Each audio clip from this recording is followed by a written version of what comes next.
साहब, आदरणीय शिक्षकगण, प्यारे माता पिता और मेरे सभी दोस्तों को अस्सलामु अलैकुम।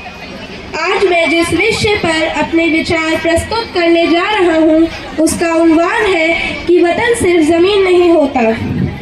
आज मैं अपनी स्पीच शुरू करने से पहले आप लोगों को बताना चाहता हूँ कि मैं कौन हूँ। मैं सिर्फ एक छात्र नहीं हूँ, मैं उस देश का नागरिक हूँ जिसके होठों पे गंगा और हाथों में तिरंगा है। वो देश जो कभी सत्यम शिवम सुंदरम कहलाता है और कभी वंदे मातरम की आवाज़ में बस जाता है, जो कभी पंजाब, सिंध, गुजरात, मराठा, द्राविड़, उत्कल, बंग की एकता में बस जाता है और हर ठुकराए हुए इंसान की शरण स्थली बन जाता है और 7 समुंदर पार परदेसियों को भी अपना ब्रदर एंड सिस्टर कहकर गले लगाता है। यही दया, प्रेम और इंसानियत की भूमि भारतवर्ष कहलाता है, भारतवर्ष कहलाता है। दोस्तों, हम कई बार अपने देश की कीमत समझ नहीं पाते हैं क्योंकि हमारा देश हमारे पास होता है। जैसे हवा, जैसे माँ का प्यार, वैसे ही अपना वतन।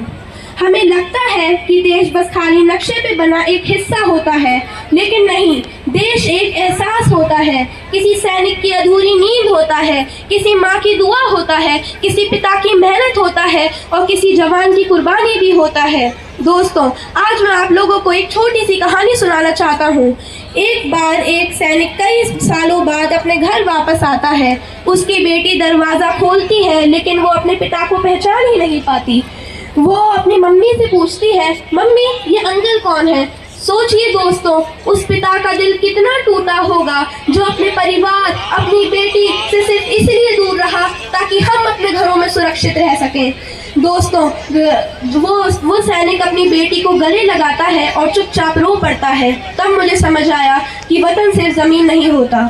जब हम रात को अपने घरों में चैन से सोते हैं तब कोई सैनिक सरहद पर जाग रहा होता है, ठंड में, बारिश में, काली अंधेरी रातों में, सिर्फ इसलिए ताकि हम सुरक्षित रह सकें। दोस्तों, आजकल हम छोटी मोटी बातों पर उदास हो जाते हैं। मेरे पास ये नहीं है, मेरे पास वो नहीं है।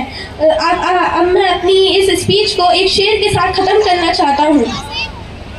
दुनिया में मिलेंगे आशिक कई, दुनिया में मिलेंगे आशिक कई, मगर वतन से प्यारा कोई सनम नहीं होता।